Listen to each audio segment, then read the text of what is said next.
Hello and welcome to the LARP News podcast. This is going to be a very interesting one because I'm joined by Ian, who you know. Hello. And our friend the narrator, who is Bungle. Hello. And we're going to talk about our own nation. Our own nation. Navarre. Navarre. We are not going to have any guests on. No. We are going to nail every aspect of what it is to be a Navarre. Yeah. We're not going to mess up any of the lore at all. And we're going to leave just knowledge bombs that will leave people excited to join Staggered. Yeah. Slack-jawed. Just because the title of the podcast is The LARP Noobs and we've only been doing this a couple of years, and in those couple of years we've made pretty much every mistake people can make. Yeah. I would like to highlight that we only learn and grow from our mistakes.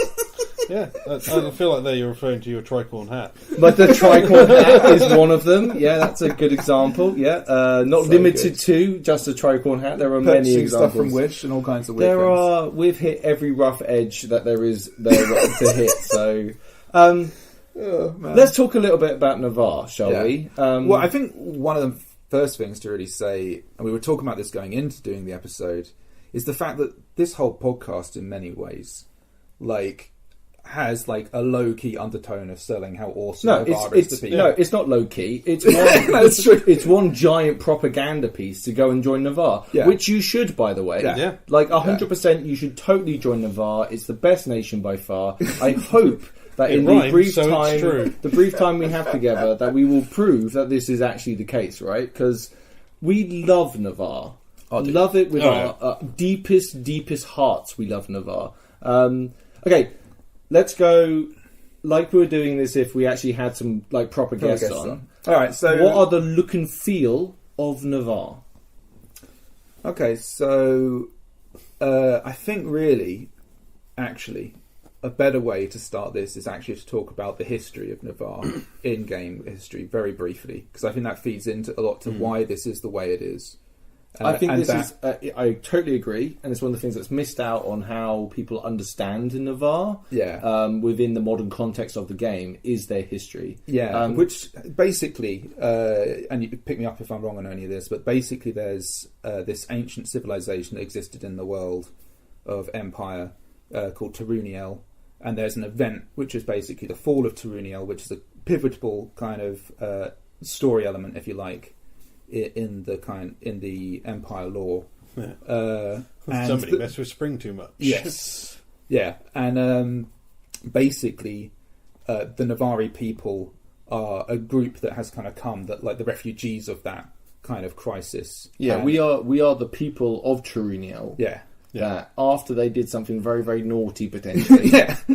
The impression is they did something naughty, right? Naughty or stupid or both. Yeah, or whatever. They did something with magic, and then magic, that scene off the end of Ghostbusters when there's too much ghosts everywhere.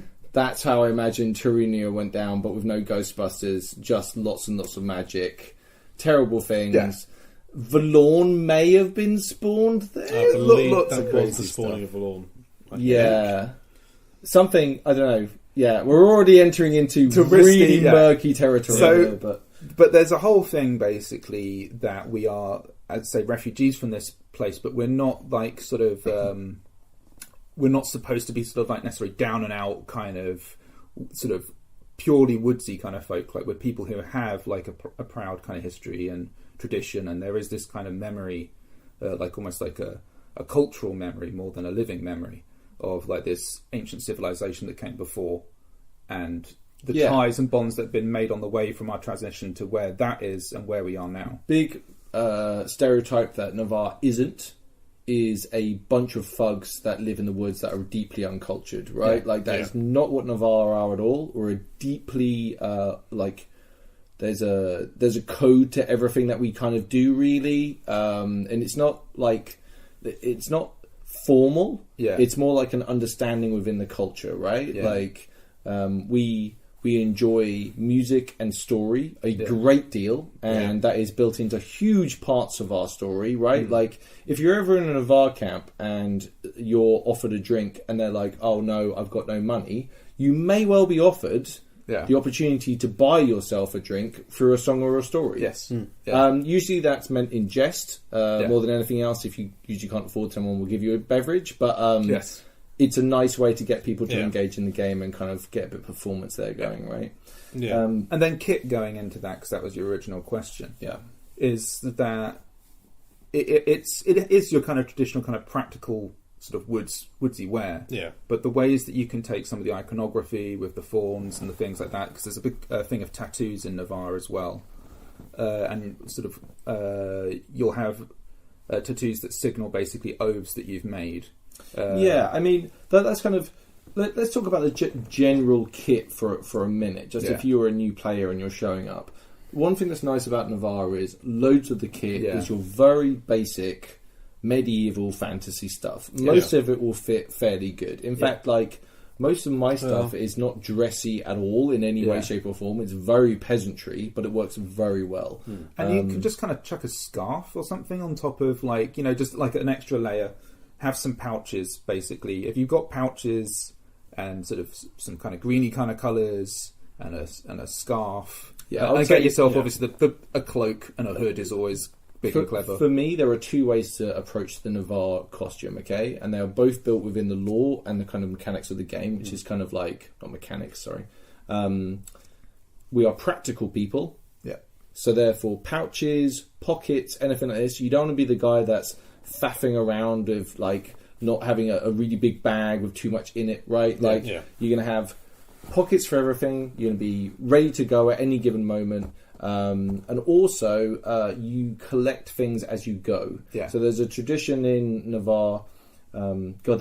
We're already rambling on, and it's like we're making it sound way more complicated than it is. And look, every nation. The truth is, of course, every nation is like this. Yeah, it's just we're able to talk about this in a first-hand way. We have two types of like group or banner, if you'd like, right? Like, you know, we have stridings. Yeah.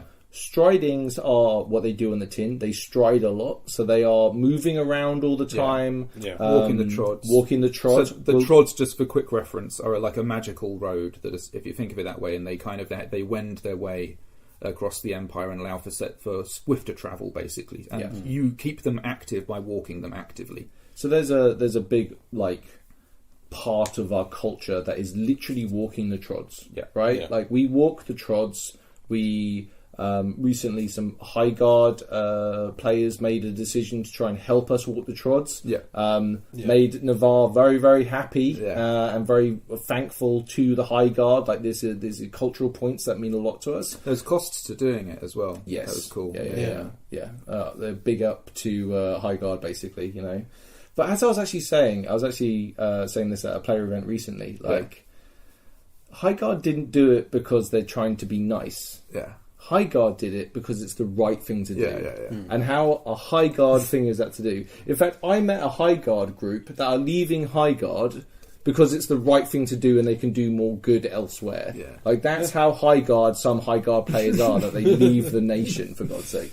We digress. There are stridings. They stride about the place and travel around a lot. And there are steadings. Yes. And steadings are usually places where might be on a trod, where people can stop and get a beverage, or for way example, stations, kind of like logging cabins, all that kind of jazz. Right? Like way stations, even up to the cities we have. Yes. They also will contain steadings. Yeah. So going back to my original point about now we're rapidly barreling through a whole bunch of Navarre lore here, but we also, not only are we practical, because we travel around a lot, so try and think about that you should always be ready for anything. Some more practical than others. Some more practical than others, Ian. But we are also, we collect things where we go. So for my character, Gellert, I am a sailor, and therefore I have a shell necklace. Okay? My shell necklace is a huge signifier of who my character is. That's who my character... If I took that off and changed a couple of bits, people might assume I'm a different character, right? So that's a really nice way of building up some kit through very little minor details from maybe things that you've collected, and maybe think about where you've been and how you might add those things to your costume, right? And I think, as with all kit, actually, in a way, unless you've got a really clear vision maybe of what you're after, there's nothing wrong with kind of going to an event, getting a feel for who you are living in this world, and how you then want to react with it. So, and that's how like my kit's kind of evolved the way it has, right? The angle I want to take is based off fancier and fancier and fancier. But like that wouldn't have happened. That's not what I would originally. If I just literally just like bombed everything on achieving a look, that's not the look I would have ended up with at the beginning. I think we're all big fans of organic characters at LARP. Like, I think having a monolith of a character is a bad idea. I think you should be open to change, right? Yeah. And one of those things is, a wonderful signifier of that is kit and changing your kit, right? In fact, check out the character from Kit episode that we released. Yes, that was really nice. That was actually really good. There are a couple of things that are like important kind of statements that make Navarre who we are, okay? Like, not only do we camp in the woods, which is cool, by the way, and if you're curious, like, we are the envy of many other nations. The only other nation that gets to camp in the woods like we do are the Imperial Orcs. Wintermark creeping into the woods. Are they creeping into those Yeah, woods? I know. That's to keep those Wintermark out, man. Like, there are also Navarre who don't camp in the woods. There are Navarre who don't camp in the woods, and that's important. The one issue with the non-wooded Navarre camp is it's okay slope-wise for a bit, and then it just suddenly drops. So where the boar's head is the very last point before it gets too steep to camp on. Yeah. But I think they kind of, there's quite a few actual places there actually on the outside of the main forested Navarre area. There's some. I think it's mainly because of the larger camps, right? Like because unfortunately, when you're camping in the woods, there are trees in the way, which might not mean that you better have the larger things. Yeah, some of the tents there. I think it really adds to the camp, to be fair, to have those buildings outside.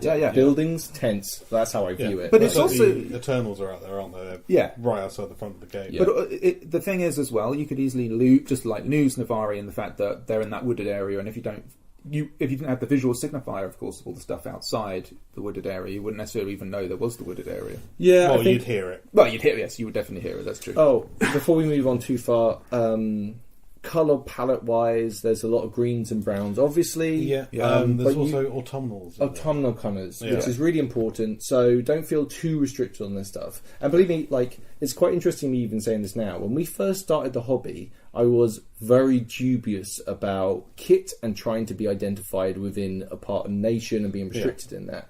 Now I see it as like almost freeing that you get to you can really express yourself as part of that brief and still be very much within the nation. All three of our characters. And if you look at the Navarre brief, it's easy to be deceived that it would all be very sort of standardised. Yes. There's a lot of subtlety that can come through it. But looking at our three characters, we all have a very different look. Very much so. You know. And in fact, fancy sailor hobo. Yeah. But I think that's been one of the nice things about doing some of these nation episodes, where we're really... Like, I think this is one thing that I think a lot of players will face when they first see their brief, will feel quite restricted by them. But believe me, once you take to the field and you can see how far people can push and express themselves, oof, my goodness. Let me put it this way. My soft kick game is nowhere near finished. There is a lot of work that needs doing. Dude, mine's not finished. That's I've been really working on it. Ian, the fanciest Navarre. Yeah, what the fanciest Navarre ever. But your potentially your point about like kit being a way of expressing character. That's literally what I've done, right? I've like that story I wanted to kind of tell.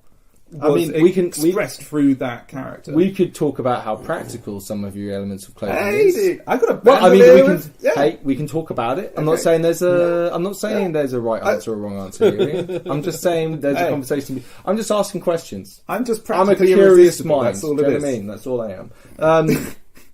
Right, couple of statements that are kind of like really important about the kind of mindset about being a Navarre. Survival is change.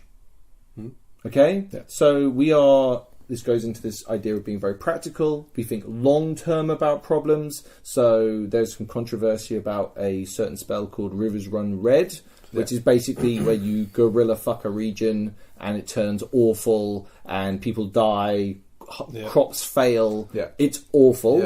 Navarre have been seen to think this is quite a good idea sometimes because it means a scorched earth technique. Yeah. So the very real damage of this being caused might be beneficial long term. This is an example and a controversial one, so please don't hate me in the comments. Well, I think I remember having a conversation with I can't remember what nation he was from, but it was at the Fallen Queen event. the Fallen Queen event. We were just chatting around our campfire about, obviously, Rivers Run Red. And he was from the region that had recently had it cast upon. I felt bad.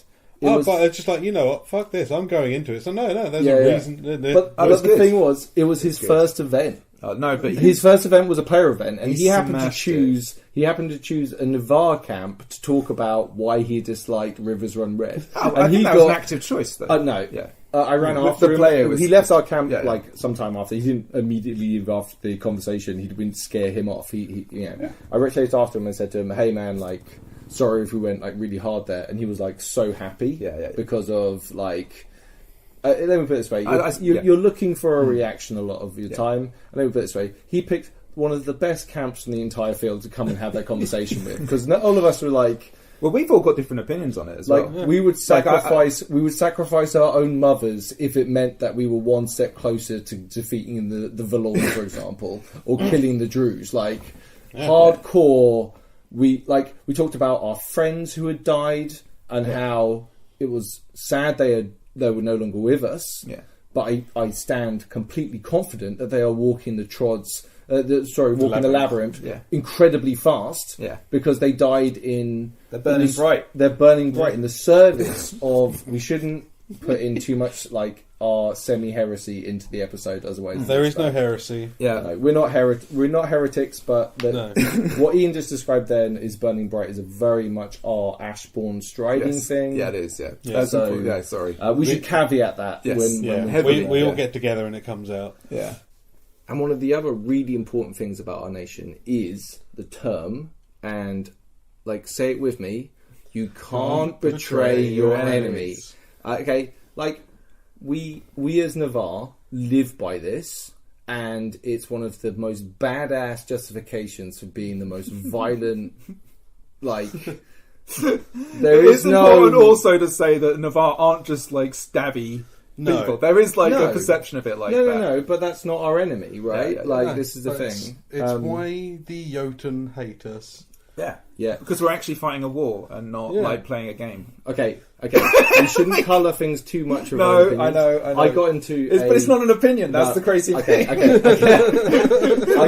I got into a huge I went to a Brass Coast event recently, and it was all politics. And me and a really awesome Wintermark player went ding dong round for round like Fraser Alley about honour battles, and it was excellent. It was really good. You know when you're fucking with someone who's like, we're gonna you know what I mean? Like you both put the gloves on, you both head out to the middle of the ring, and you're like, okay, let's do it. And there were moments which is very rare in modern political discourse where the other person's like, nice. Do you know what I mean? You come up with a point that's like, that is... that's spicy and nice. Like, I think that's the thing is, and this actually goes for just general RPing in Empire or any kind of LARP, and the fact that there's these kind of archetypes of ideas and things that you can express, right? Yep. And like, I want to tell this kind of story, this is the kind of agenda that I want to explore, and you can set that up. Like, it's almost built as its own straw man, you know, because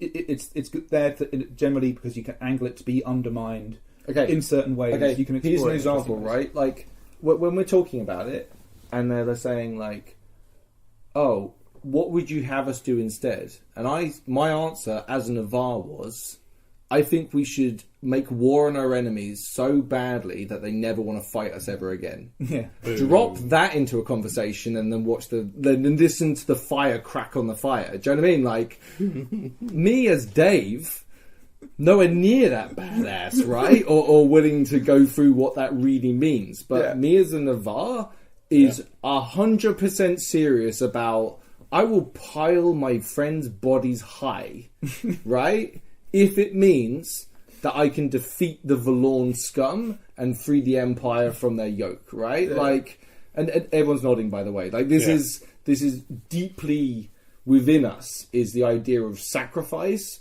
in the most brutal and honest way of doing violence there is. You know, like it's glorious. Yeah, dude. there's. I think the cool thing, and there's obviously different nations have their own version of this, but another key thing is the Valorn as a character building device, as an aspect of the plot and the story and the way the game's designed and how that feeds in directly to our nation. Like, imagine if there was no nemesis, like no kind of natural nemesis to the Valorn. They were just a thing. They were just plant monsters that were sort of strolling around the Empire in different regions. It wouldn't be the same, right? It wouldn't have the same thing. The fact that they are like deeply tied to the Navarre nation and what they represent as a threat is explored in brief. As a game design, they're a gift. Yeah. Right? Like, they're the greatest spiritual threat to the Empire. Yeah. At this Brass Coast event, I was showing people these beautiful maps that my friend Orion makes. Which I am selling, by the way, which is fantastic. Yeah. Do come by. I've got a golden ticket. Oh, God, you do. You're going to be earning 20%. I've got a golden twinkle in my eye. 20%, baby. 20%? What I loved, though, when at that player event, when on the beach, the original proprietor of these maps sadly passed in battle. Yes, he did. And with his his cousin Gregor came to take over, and you tried to convince him that it was a 30%. No, that was all done. That was all done in tongue in cheek. That was great. I know. God, we're digressing. Sorry, but the one thing I showed them on the map was how close. Yeah. Like when you see the Empire as it is, and you see where Anvil is hosted, and how close the Valorn Valorn Heart is. A Valorn Heart is basically like the mega bad. There's like 4 or 5 of them spread around the known world that we know of, and that's where like darkest evil is. Where we must. Ian's clenching his fist. There are moments. Now. There are moments that are coming up, which means that we have the opportunity to destroy one. Gotta do it, and it's just like the story. The story has to be told. It's the best story in town, it's and we're gonna have to come up with a coalition of like the willing, right? Yeah, the hero of Killian's going to be there. He's going to kill it himself. But from several hundred miles away, we're going to need like other nations to come and help us, and like there's this crazy political time at the moment where the beacons are lit. The beacons are lit. We must do it. Navarre calls for aid.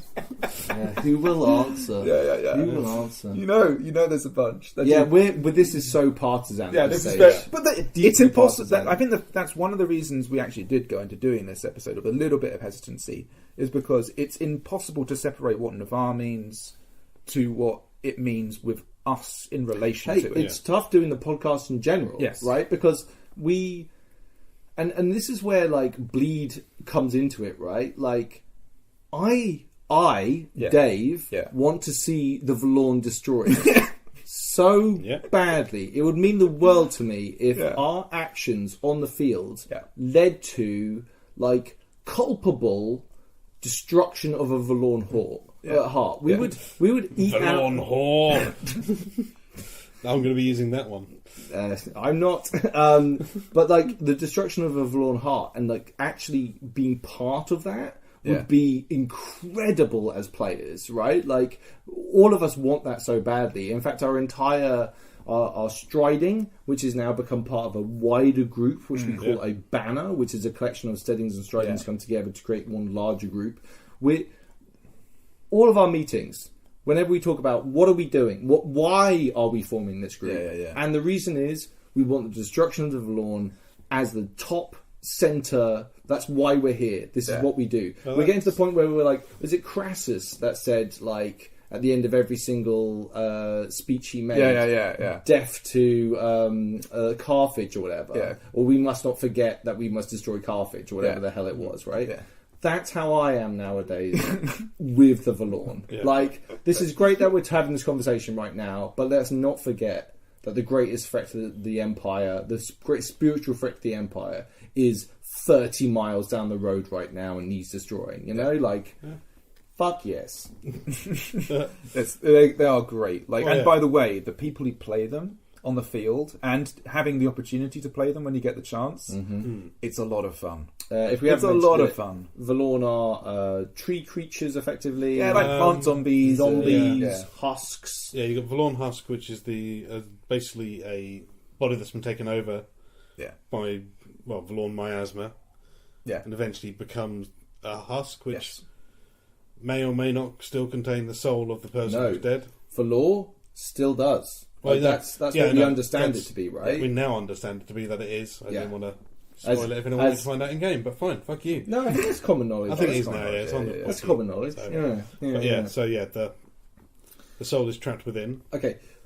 We could definitely talk about why we should kill the Valorn, which we should do, and there should be an entire special which is 10 hours long of just us talking to different members of Navarre and Highguard and other nations about why it should be destroyed. Well, it's a major part of the Binding of Thorns, especially if you are a thorn of your archetype in Navarre. What a wonderful segue, Bungle. Yeah. It's one of the whole parts of when you become a thorn, you swear an oath to fight the Valorn. Yeah. So what Bung's talking about here is the Binding of Thorns. This is a very specific in-game thing. It has to do with Navarre have tattoos on their bodies. This doesn't mean on your face. It's just very common to have it on your face. Yes. So if you're uncomfortable about having, we use mascara. What's the other stuff that we use? We've used eyeliner. Yeah. Eyeliner pen, especially the ones designed for like cat eyes and stuff. It's not mascara I use, it's eyeliner pen. Yeah, it's eyeliner, right? So eyeliner pens, and also another thing we've used is alcohol activated ink, which is the best. Which is great, stays on for a very long time, especially if you're good, Dave. His skin holds immaculate. Whatever I do is tattoo on the Friday morning. I am a sweaty boy. Boom. Sunday, he's having to clean that original one off. I'm having to redraw one on Sunday morning, depending on what's going on. Yeah. Obviously, don't use henna on your face. Any of that stuff. Only use products that you won't mess your face up. Basically, a good way to go is to have a little test on your the top of your hand. Just put a little dab of it on, leave it for a few hours. Check if you've got any reaction or anything. I recently had to put my own tattoos on. Because I went to events by myself. We should say Bungle is phenomenal at doing tattoos. And normally Bungle does them all for us. So good at doing them. Yeah. And I am so bad at doing them myself. Like, absolutely. I've got a little bit better at it, and mine are quite I'm kind of trying to evolve them a little bit anyway, so I'm every time I do them, I need to explore them. I've been experimenting with Inkbox, which is a temporary tattoo thing, which lasts about 7 to 10 days. So I tend to do like random patterns of vines on your hand, right? And thorns on my hand, across my hands, down my arm. Yeah. Obviously only on my left hand because I can't draw for shit with my left hand. Yes. So do that. It is a lot of pressure when you're first doing your tattoos and you're like, what tattoo am I going to have? Nobody is going to know if your tattoos are different. Yeah. Okay? Yeah. Like, this seems like it's not like an actual tattoo. When I go and I'm talking to my boys about what tattoo I'm going to have put on my face and I want it like this, I have to go through and explain it to them. Yeah. People don't really see them that much. They see you and your face, but they very rarely notice the tattoo. So don't feel too much pressure. Yeah. If you have one, you're not happy with it, you can change it, be expressive, especially when you're first starting out, right? I've been slowly trying to evolve mine, right? Yeah, and there's also the other thing, which also we're in a magical world. Wounds can be healed, things like that. Tattoos can be removed. So basically, if you did want to change up your facial tattoos without killing off a character, there's the whole thing which can be, well, I completed that oath that signified, so I'll get rid of that one. I've now taken a new oath to do blah. Mm-hmm. Gives you a bit more game and gives you the ability to change. There's loads of ways you can explore it. Yeah, but to be clear, I don't think anyone's really going to challenge you. Exactly. You shouldn't change them like the rainbow, but also you shouldn't feel pressure as new players. No, it doesn't. And let's say, I mean, I've had the same style tattoo since the start. Yeah.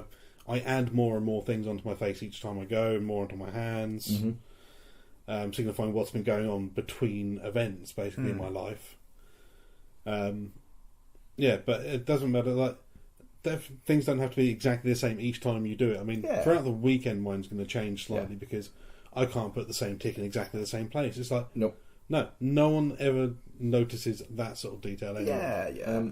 We went to an event in Wales, which was a smaller event with some friends of ours. We might be releasing an episode about it. We'll see. But there was a great moment within that where a new Navarre player, a young Navarre player, made himself a name, which isn't really a Navarre thing, but it can happen just because people hang out with each other and they give each other names and it's kind of fun.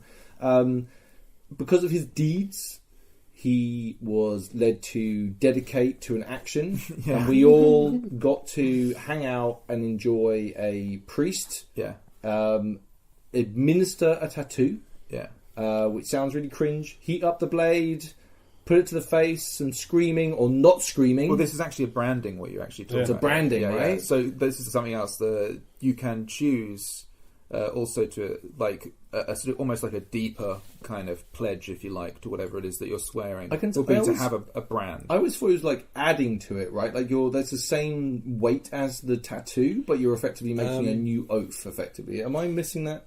I think oaths tend to be things that, like, you will do, and you can't break an oath, but when an oath is completed, bam. Whereas a brand seems to be more something that this is something you're taking on until a bit more of a permanent. So, for example, as a brand, my kind of pledge to essentially heal and protect my comrades, right? That is Miss Shane Batty fan, though, right? Hey. I was going to say Navarches. Yeah. Hey. But that, unfortunately, Ian's character wasn't there to save my old character. I believe it was discussed on the podcast that he did see you. I could see it. I could see you. He could see where I was. Yeah. But I saw you go down. He didn't see me dying. No. He just saw where I was about to die. Which is an interesting. It's an interesting way to frame. You didn't get down like by an that. arrow, did you? No, I got cleaved in the leg. No, it wasn't an arrow. It wasn't an arrow.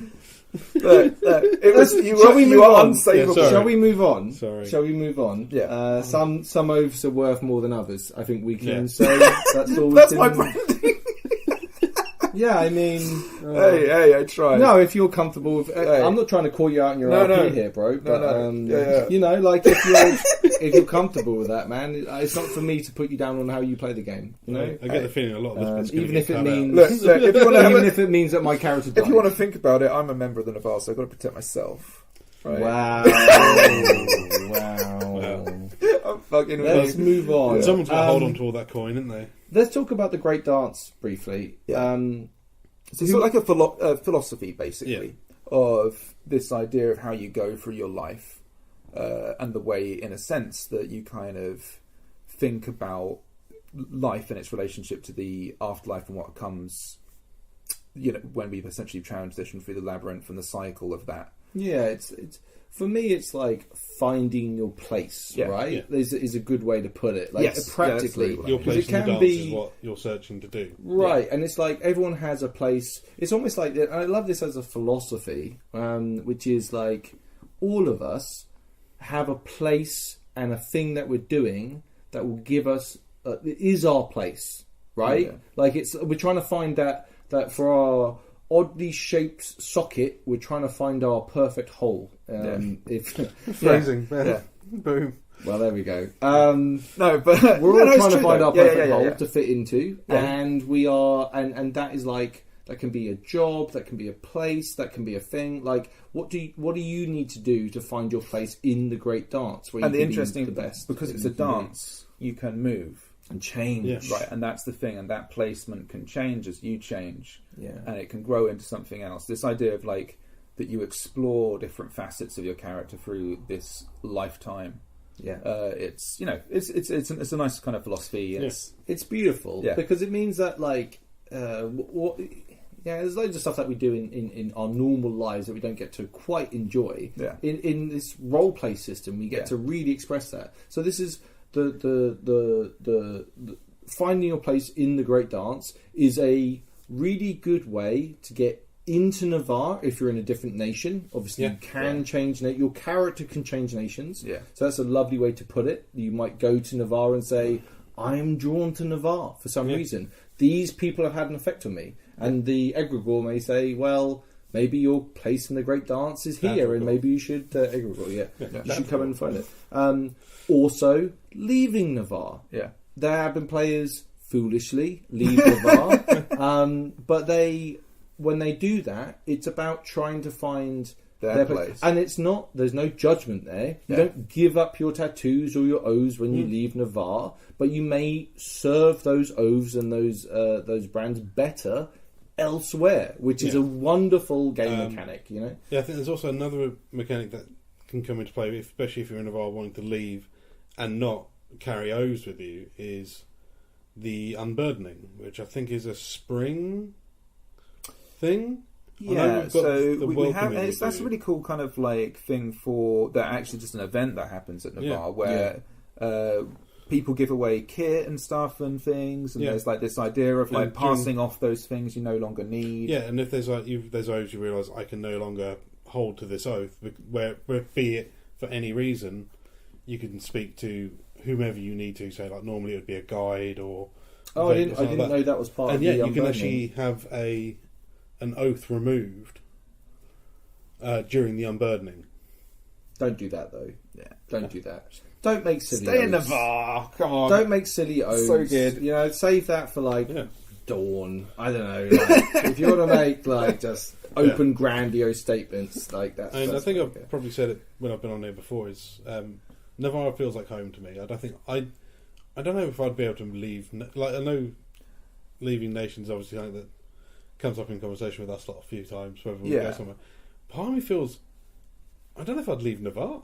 Yeah, I'm there as well, dude. Yeah, like, to be fair, totally. I've talked, I think we've all spoke around the campfire and talked about different things at different times, and I've spoken quite broadly about, I would play, the Brass Coast or something like that, right?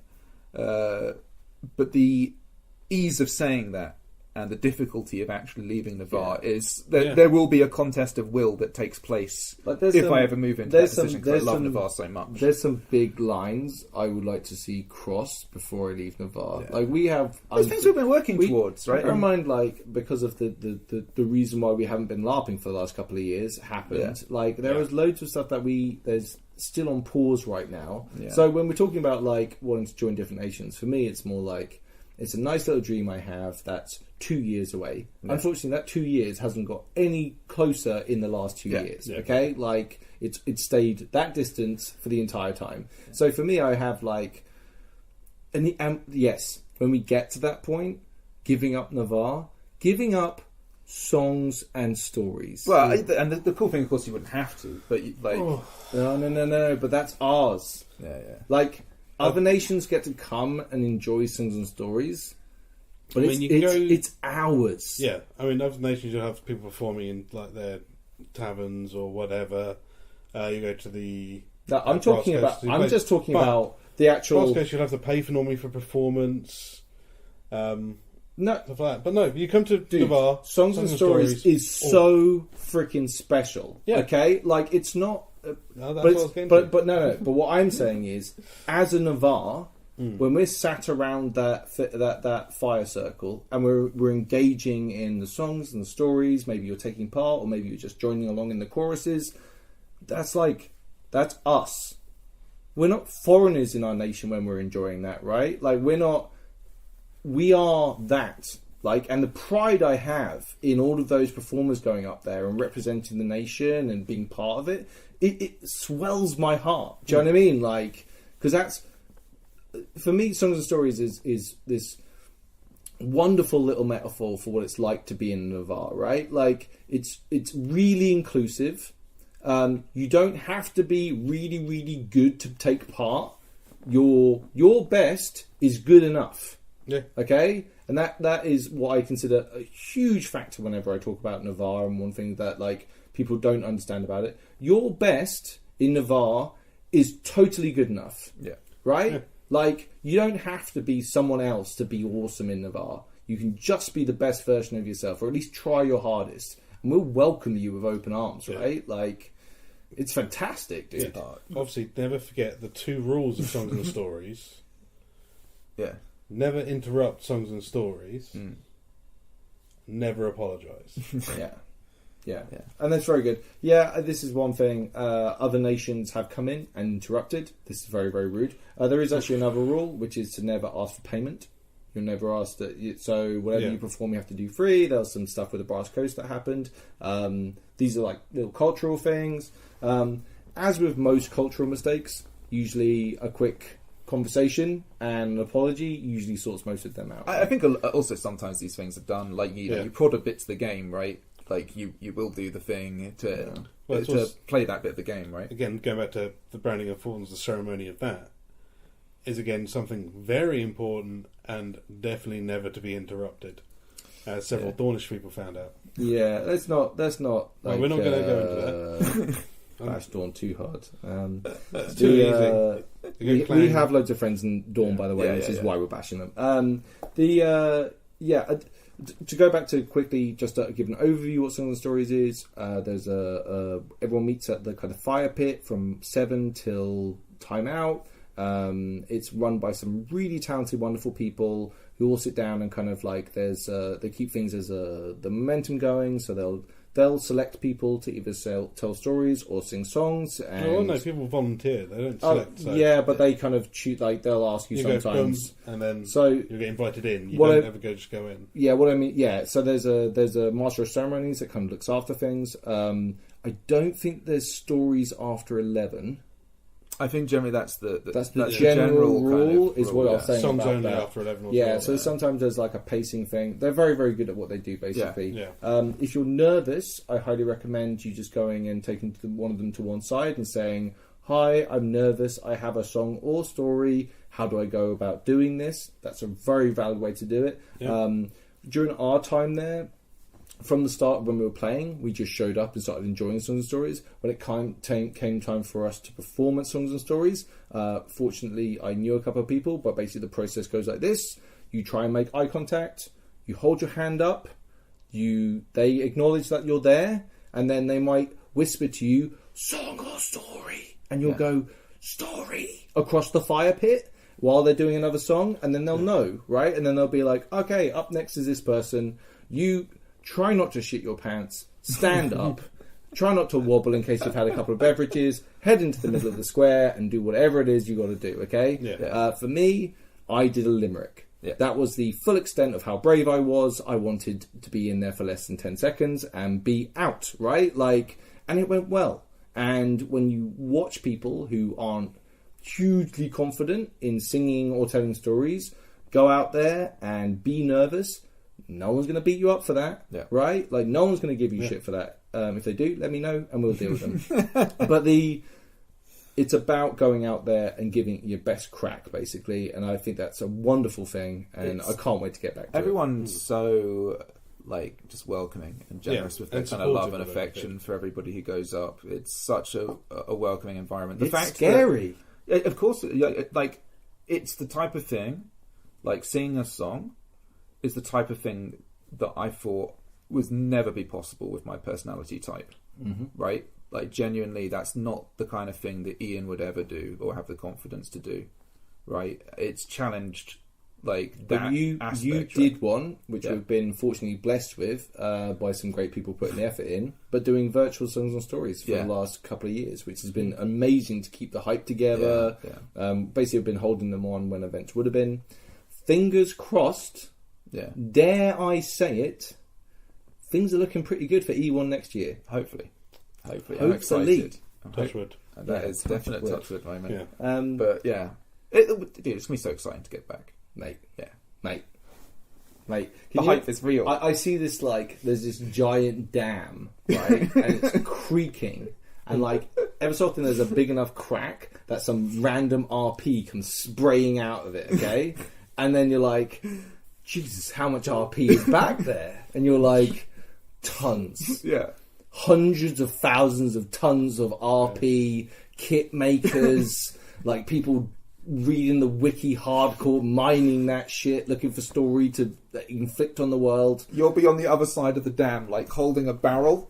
Hoping that the water could just rush into that barrel, but it's going to be too much RP for it. Matt P will walk out there with a giant hammer, and there'll just be one beam, and he just needs to hit the one beam, and then it's just... Oh! villages gone, the whole forest disappear under just massive RP and beautiful kit, you know, like so and you much play hype. a keen, and it's going to be amazing. Yeah. One thing I will say, the player events I've been to, the new player hype and what they're bringing, the energy of new is players, right? so good. Like they know the wiki better than I do. They bring in some crazy cool characters. Yeah. They're expressing themselves. If you want to know more about Navarre, actually, there's plenty of new players who can tell you a lot more about it than I can. That's how crazy it is. Yes, very much so. Yeah. Have we missed anything out? I'm sure we have. Most likely, but Yeah, I mean, Oh, we should quickly talk about how we fight. That's a good thing. We talked about that in the other episodes. yeah. So there's. Yeah, do you want to? well, you say how you fight, and then I'll say how the rest of Navarre fights. No, I'll tell you how Ian fights. Ian waits bravely behind the rest of the people that are doing the fighting, holding a bow. Jeez, guys. And he lobs shots overwards, and as soon as anything looks at all scary, he runs away. Hey. Navarre typically should be a skirmish group. So basically, small groups coming in and hitting hard, retreating out as another pack hits in. Yeah. So you're doing a constant rolling attack, Yeah. and you're always refreshing. Yeah. It's useful when it's got archer support. It's all right. Don't worry about it. Yeah, but unfortunately, because obviously I'm a weirdo. I play Ambi for some reason. Oh, Ambi's look, straight up. Ambi- Ambi's the most fun way to play. Ambi is ambidextrous, for those that basically means Yeah. fighting with two hands. So yeah, I've got my big shield breaker hammer in one hand, sword in the other. Basically designed as a Jotun tool. Yeah. Full credit to you, dude. I will only Ambi playing a monster, right? I like monstering as Ambi. Yeah, for sure. monstering as Ambi is like a real good time. Yeah. So risking your character on Ambi, I'm Paying money Yeah, so, as a character for Ambi We can is like, understand why your character hasn't died because he's behind the lines with his bow. I'm at the front lines without a shield Yeah. with these things, and yet I haven't died yet. Yeah. Hey. But yeah, so that's me. But majority is sword and board or spear and board. Spear is like a big thing in Navarre. And obviously, what happens in a big battle is they go, "Oh, you guys have got pole arms and shields. What we need is a defensive shield wall. We don't fight in shield walls. That's not our way." no, I disagree. I actually think we've evolved beyond that. I think The way I want to fight. yes, the way you want to fight. The Yeah, way I we agree. should be fighting. So one of the things that they talk about heavily on the brief is having what do they call it when it's non-identical? There's a fancy name. asymmetric. Asymmetric shields. Yeah. I happen to own one. It's one of my Beautiful favourite shield. bit of kit I've ever ordered. Robert did a fantastic job on it. I love it. Yeah. And spears. So especially with the new rules that have come out about the Armor change. armor changes, means that you can be a lot lighter weight, but effectively have a lot more rules, right? And this comes in after I get heavy fucking steel. yeah. Well, I'm crying in mage armor, dude. All there are now are less targets for archers to aim at, and mages are that much more juicy. You know, we're a delicious thing to aim at. Honestly, I think the rule changes are fantastic. I agree. And I'm saying this Oh, yeah. as someone who has made their own heavy armor and spent all the fucking ball ache that makes to actually do that. Yeah. And is an archer. But I and think- it's double whammied by it. I still think it's a great idea. Yeah, I it agree. increases inclusivity, ease of access. Yep. It gives people the opportunity to have really interesting and varied kit. I think it's there's a some phenomenal idea. amazing that polyboard stuff. Stuff Callum got. Yeah, I think it's so creative and so fun, and it's good. But my point is that if you're looking at a Navarre build, you do not have to be the scouty boy all the time, right? You can be grip some chain on, can be aluminium, dirty it up a bit, put that on underneath it. You're wearing heavy armor, shield, and a spear. Get involved, you will wreck, right? But you can also have the option to be an archer. You can also be a scouty person. You can do all of this stuff as part of the Navarre brief. So I would say there are loads of options for us as Navarre now, as there are many things. Again, it seemed limiting, but actually when you actually start looking into it, I think we're going to start to see a block of heavy infantry in Navarre more and more. I think so, but I think we're still going to have elements of shock trooping to go with that.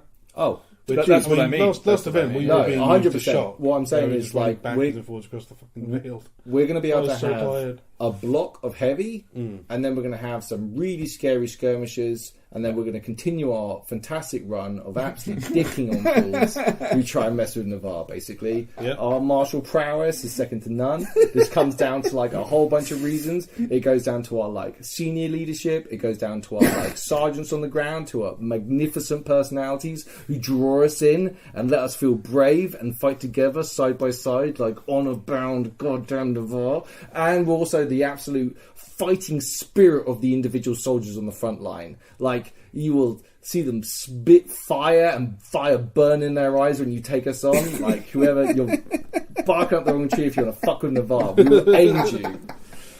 Oh man, but it's great. Like the whole. There's such a kind of a ballsiness in it as well to it as well. Like, you know, Navarre are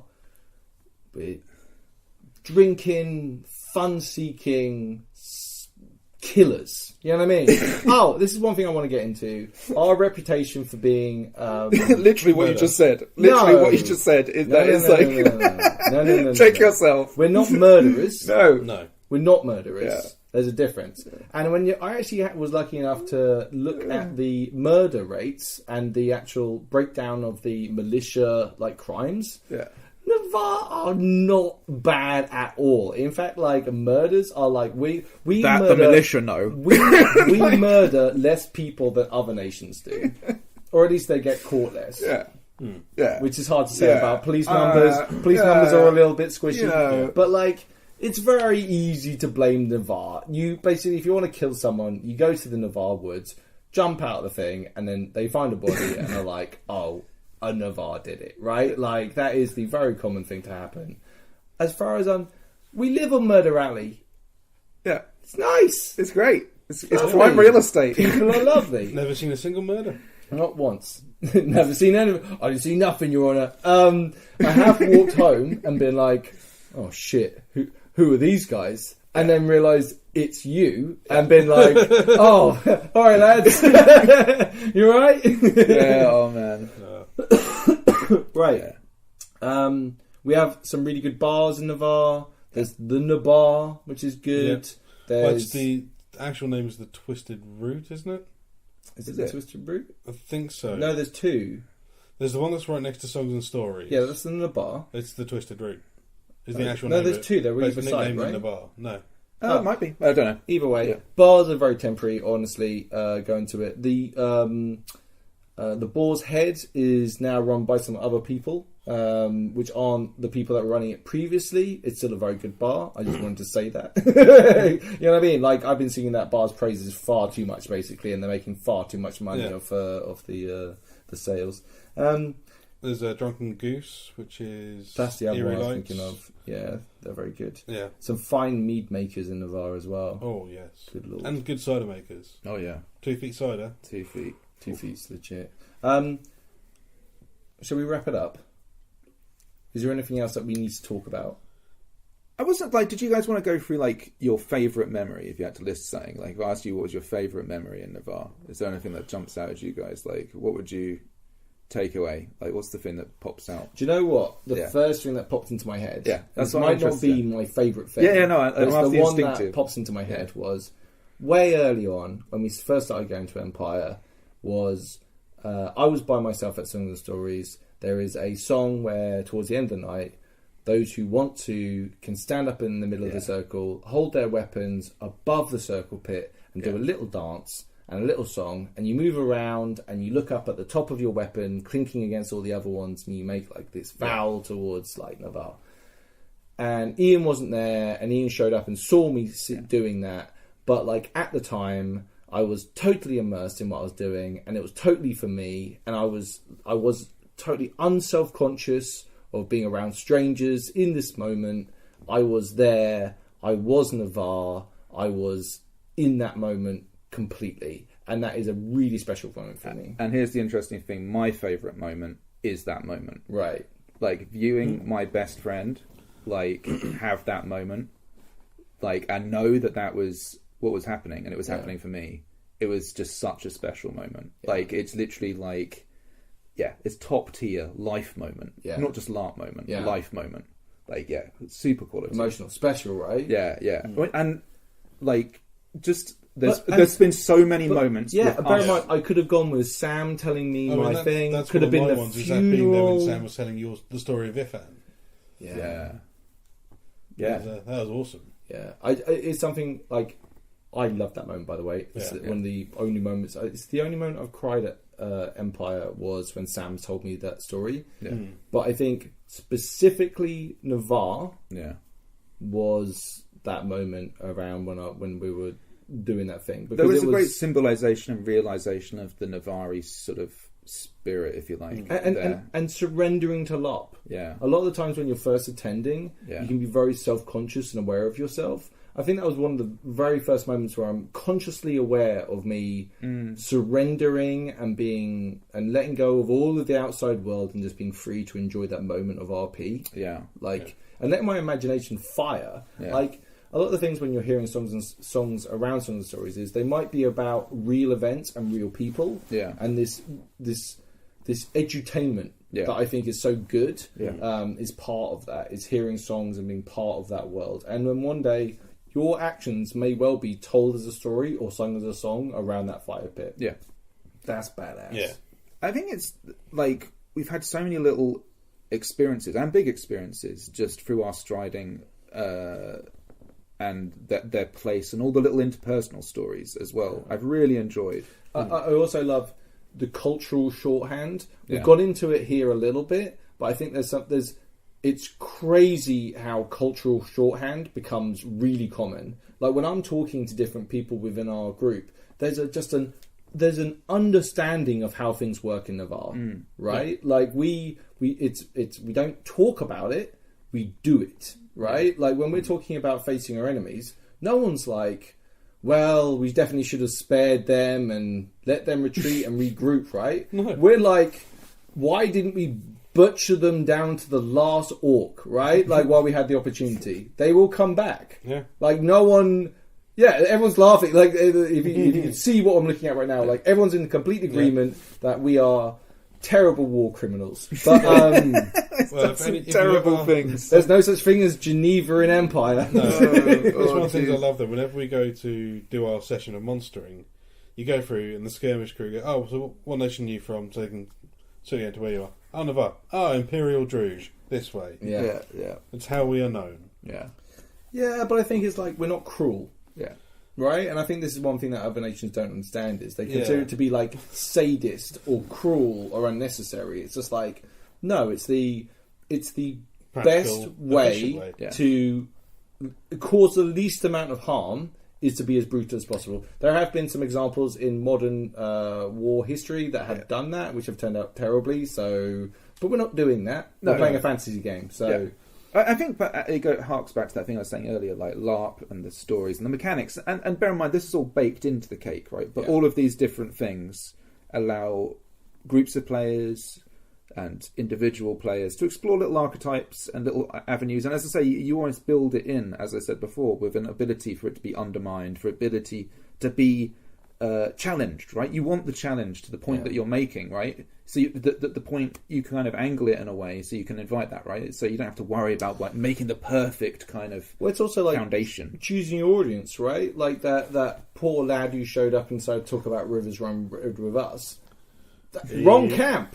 Oh no, it's great. Or the best camp, right? Or the best camp. It was the best camp. Yeah, because it's like you can, in no uncertain terms, hear exactly what we as Navarre think about that, right? Like, no, it's and I don't think I could repeat what I said, because mainly I was ad-libbing off the top of my head and sort of not quite bricking it, but just going, you know what, fuck it, I'm just going whole hog into this shit and just blah blah blah blah blah blah. We see, like, I mean, we could talk about this, like this thing with Sparkle, but like being a physic who's actually healed people with that kind of thing, right, and being able to play off that, and like, I invited him to speak and tell you, I wanted you all to hear what it actually means, what the actual ramifications of it were, from one of the people, and I said, you know, could you tell them all about what this means, right? And the way that like you're able to explore and work with other players and things and create moments. Well, it's so good. I think it's also like when you're listening to a lot of these sort of conversations, you're hearing about like very strong political opinions, right? Where people are very passionate about what they're talking about. It comes with time. It's only since like these recent bout of like, some of the new players are like killing it. Yeah, but it's like if you're not there yet, don't worry. Yeah. It takes time, right? Like, but I think all of us now, even my husband Callum, is getting onto his soapbox occasionally and talking a little bit of politics, which he's disgusted about himself with. But when he starts talking about the Vlorn threat, he starts talking and waxing lyrical on the subject. And it's wonderful to see. Yeah. You're most apolitical people, you dip them in Navarre for long enough, bring them out, they'll be like, they won't think they're political until someone says, oh, these silly regional conflicts against the Vlorn must end. No. And then you'll just be like some guy flying across a bar throwing a clothesline. Do you know what I mean? It will be like, people, you pick stuff up and eventually it becomes quite important to you that you don't talk such shit around in Navarre, you know? Yeah. Oh man, what? Yeah, I don't know whether I'm proving Navarre. No, you've done a real good job of just like really. We're not like that, but here's an anecdote. Yeah. No, I'm fucking with you. I think that's kind of like the duality. That is the duality of it. Yeah. That's a kind of point, right? That is baked like in. when we talk about so you would be willing to do anything to your enemy? Yeah. But you're not my enemy, so why would you worry, right? Yeah. Like, we're friends. It's just like... Don't become my enemy. Yeah, if you become my enemy, then I don't understand why on earth we would ever parlay, right? Interestingly, having said all of that as well, though, I think that... And bear in mind, there are some very obvious conflicts, like law-wise and just through sort of actions in play, that could happen with other nations. And they are explored, for sure. Oh, definitely. But I actually really like the place Navarre has within the Empire and the way the other nations and the interactions we have with them. Mm-hmm. I think there's actually like a very kind of warm feeling, and I'm sure this is the same for all nations, of course, but it actually feels pretty good being a Navarre, walking around Empire, being able to talk with everybody. It's a very easy sell to other nations about the Vlorn. Yeah. Right? Like, it's a very easy thing to be like, oh, here are our problems. Yeah. Let me talk to you about our problems. Yeah. I mean, like, mainly, if you get killed by a Vlorn husk or the Vlorn, then your soul gets stuck in there and doesn't go to the labyrinth if you get killed by them. That is a wonderful piece of information that will focus any good Imperial citizen's mind if they are a true follower of the way, right? Like, it's a pretty important step to say. I think it harks back to, I think, was saying, like, the idea of having the Vlorn as a game mechanic, a game thing, and having them as a threat that's part of our storyline. They are unrelenting as Navarre are, right? Yeah. Like, they represent them, right? Just as, like, if you look at, like, the Wintermark versus Jotun, it's not surprising that honor is the thing that like kind of has them bound to each other as enemies, right? Like the Grendel and the Brass Coast, right? It's almost like that cheeky scamp Andy Raff is planning all of this for our entertainment, for our goddamn entertainment. How dare he, son of a bitch? He's been plotting this the whole time, so we have fun. Yeah. Sitting there, laughing away. Yeah, just writing his magic hanging by his toes. How dare you give us fun, sir? How dare you? We'll come for you one day, Andy Raff. Mark my words, we'll come for you. With hugs and kisses. Right, shall we end it there? Wrap it up there, of our... And we get to actually do our own sign-off. Yeah, man. And it's really been a long time. If you're a Navarre and you've listened to this and really dislike what we've said, you are extremely welcome to release your own thing, basically. We are idiots. If you haven't listened to this and are misled at any point, that's on you. So we speak from no position of authority. No. We are three morons sitting in a flat talking to a microphone. Yes. So, good caveat enough? Yeah. No, that covers it, I think. Would you like to start us off?